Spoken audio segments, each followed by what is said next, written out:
Hello and welcome, my fellow cycle breakers. You have been drawn to this video by your higher self, your guides, your spirit team, or whatever energies that resonate the most with you. Maybe it is just a part of your healing journey. I am super excited to share my journey with you into the unknown. Remember though, that we are here to explore and illuminate the unknown, not to explain it. So when I was a kid, I really loved dragons, fairies, Pokemon, Harry Potter, art, all of that stuff, magic, obviously. But somewhere along the way, I started hiding it. Healing my inner child has been about really bringing those pieces back and learning to love those pieces, those small little interests back again. I want everyone to take a moment, take a deep breath, and really think about a time where you were playing as a kid. You're having a blast, like really sit in that frequency. Really think about that particular moment of when you were super freaking happy. And if you're not in that like energy right now and you can't, maybe just think of that one thing that you had that you were like, oh, I really liked that. That was really cool. Now I'm going to interrupt you. What made that stop? What made you stop? Typically, when we need to heal, it means that there has been a wound. With inner child healing, we need to acknowledge that wound and figure out what happened. I know that this wound can be found from like in a form of an experience, a person, maybe a place, even a pattern. But like when that happens, when someone or something like that happens to you, it is coming from unhealed parts, unhealed patterns, or a cycle that has been created by this unhealed wound. The great news is that we don't have to be controlled by that cycle. It's awesome. We don't have to be controlled by abandonment, neglect, criticism, avoidance, betrayal, injustice. We don't have to be controlled by that. We can choose to break it. We can do that by showing up for ourselves and deciding how we show up for ourselves. I'm going to go into the practical ways to love or rewild your inner child. And I'm going to give you some of my personal experiences, and then afterwards I'll give you a couple of other examples too. So the first thing for me was to really acknowledge my inner child and to apologize for not being there. So I have so many moments, right, as we all do, where we experienced some really crappy thing that happened in our life, and it's really hard to go back to those moments. And I really want us to like visualize that moment if you have the ability to, and if you have the capacity to, and just show yourself that you're there. Be like, hey, listen, I know that that moment was tough, but like you can visualize hugging your inner child. That's what I did. Lots of tears happened in that moment. And just like, even if it's messy, just keep showing up. You know, just keep showing up for that little inner child within you. It's tough. Then we've got the fun parts. So after we get through the heavy stuff, we get into the creative parts. So the play, and this can feel ridiculous when you first start because like, you're just like, oh, I'm not, you know, your inner critic comes up like, I don't want to play. Just do it. It's so fun. Like, get your coloring book out. So I have mine right here. I have like right back here, I colored that and I framed it because I was like, this is very important to me. Doodle, make art with no pressure. Okay. It's just a great way to also meditate. A lot of people think that meditating is like sitting upright or we're laying down or whatever and just like thinking of nothing, you can also color. The amount of times where I'm just like getting lost in my coloring, perfect meditation practice. It's also really good for processing emotions as well. I add music, my 90s music, and I have a blast. It's a good time. Creating inner or like little rituals is also really important. So yes, that may sound super witchy, and it is. It does stem from a lot of ancient wisdom, which back in the day, witches were so bad, but it was just because there was a lot of women that were empowered within these rituals. So then the witch came forward and whatnot. Sorry, but the patriarchy, we don't like it. I don't even know why I said sorry. Gross. Hate that. Take that back. Anyways, so I started to follow the moon cycle and the phases, which was also really healing as a woman because I was able to heal my womb with these rituals. And I know that sounds really ridiculous, but I actually really hated my menstruation cycles. Like I hated bleeding. It grossed me out. And now I view it as like a release because that is what the full moon is. It's a release, right? And then a new moon is when we have like new beginnings and it's creation. It's a black womb, right? It's the void. It's where creation can occur, right? So when we actually like develop relationships with the moon, we also, funnily enough, develop relationships with ourselves. And that's just like one little ritual. You could also have like a bath or whatever, something like that. Then we have expression. And expression could be like, you know, writing short little affirmations every single day and expressing yourself within that. Or maybe it's in the form of gratitude. I have a little gratitude journal, super helpful. Just started it and changed, big game changer for me. I have done it before and it was really great before. It's just, you know, you get lost sometimes and you kind of forget. Oh yeah, gratitude. And then journaling is really big as well. And you could write, you could do fiction, nonfiction. I do a little bit of both. So yeah, whatever floats your boat. Then we also have body check-ins. So really honoring your energy. Maybe one day you're like, I really want a hermit. Hermit. Don't feel guilty for introversion times. And likewise for extroversion. Don't feel guilty to want to hang out with someone. Be like, hey, call your friend up. Maybe you want that time, right?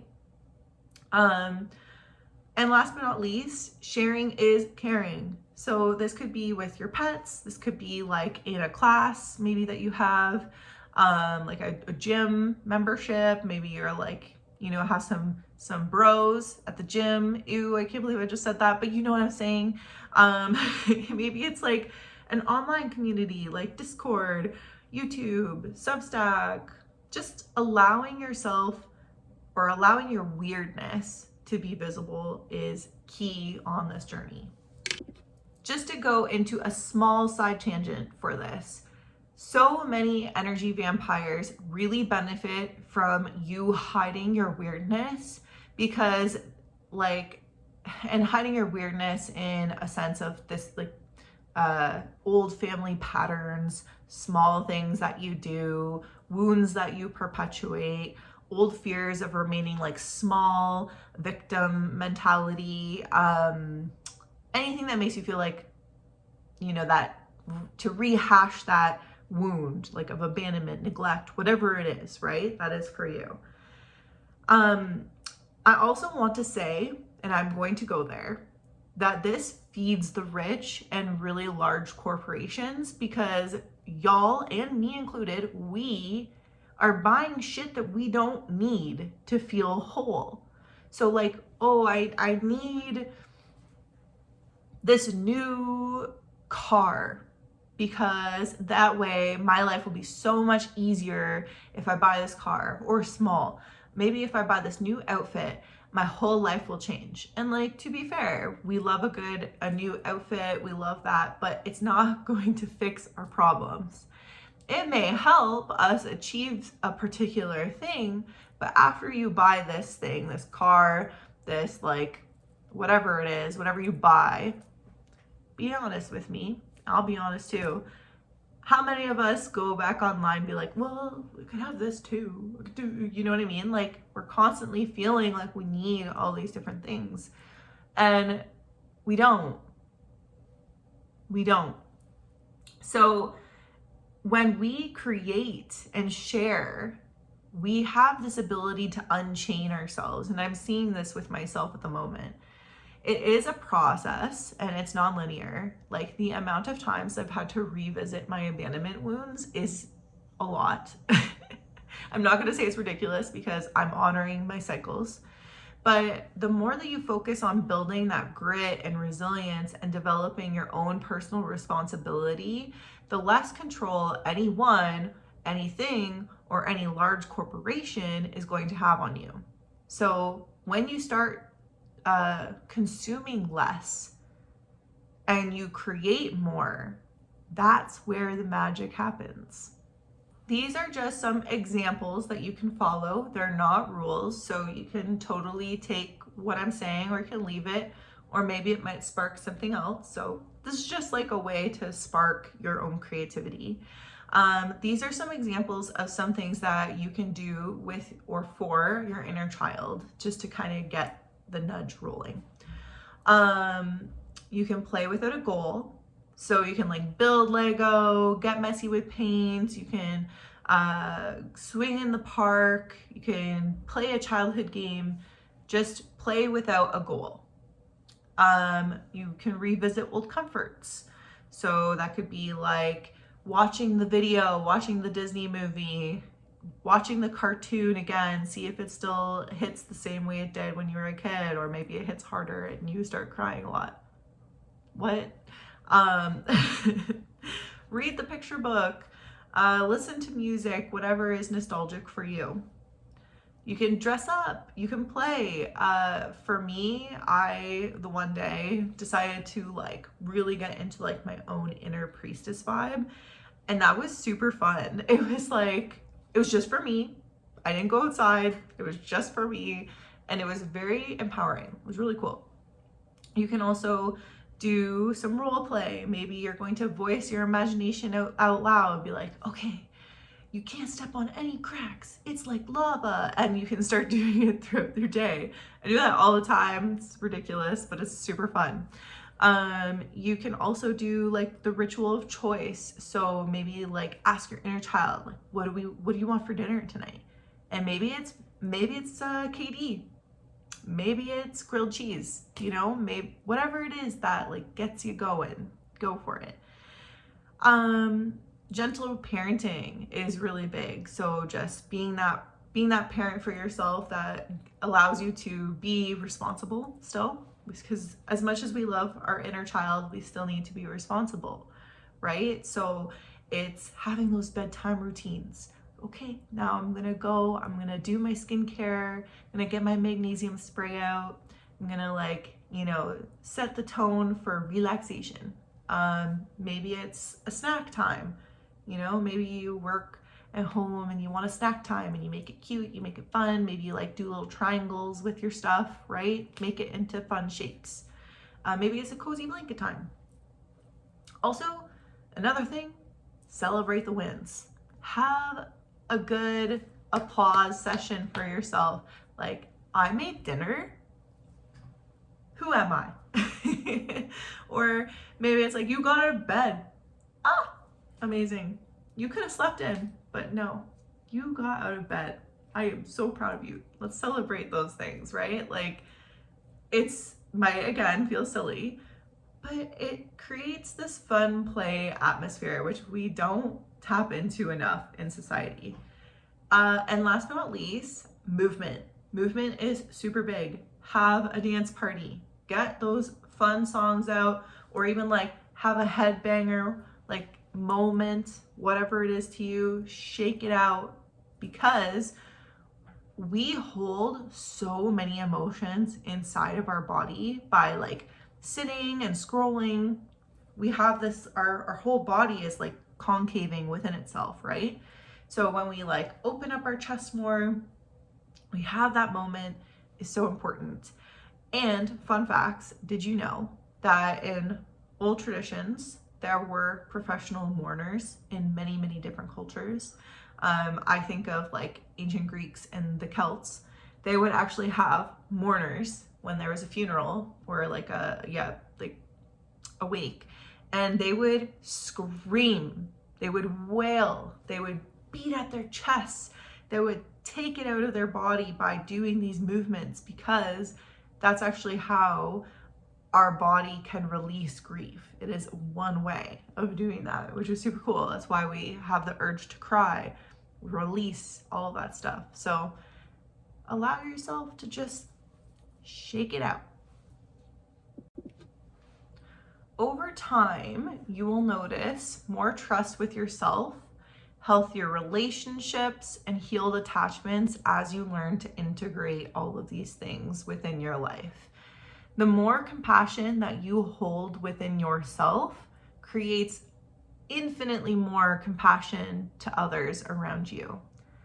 When I learned to love and accept my weirdness, I started to see the beauty in other people's weirdness too, which was really cool. So in closing, your inner child is here. They are wanting to play. Start with the nudge. So whatever spark you got from this video, maybe it was like a movie, a song, a book, or game, whatever really brings you a lot of joy, start there. Especially if it's ridiculous. If you're like, oh my God, this is ridiculous, what am I doing? Do it even more. Tap into the ridiculousness. And to be completely honest with you, that is where the true healing begins. It's pretty cool. I would love so much if you would share below what is like one hobby, one thing you had as a kid that you'd like to revisit. If you feel comfortable with sharing with that, I would love to read those comments. Keep breaking cycles, my friends, and until next time.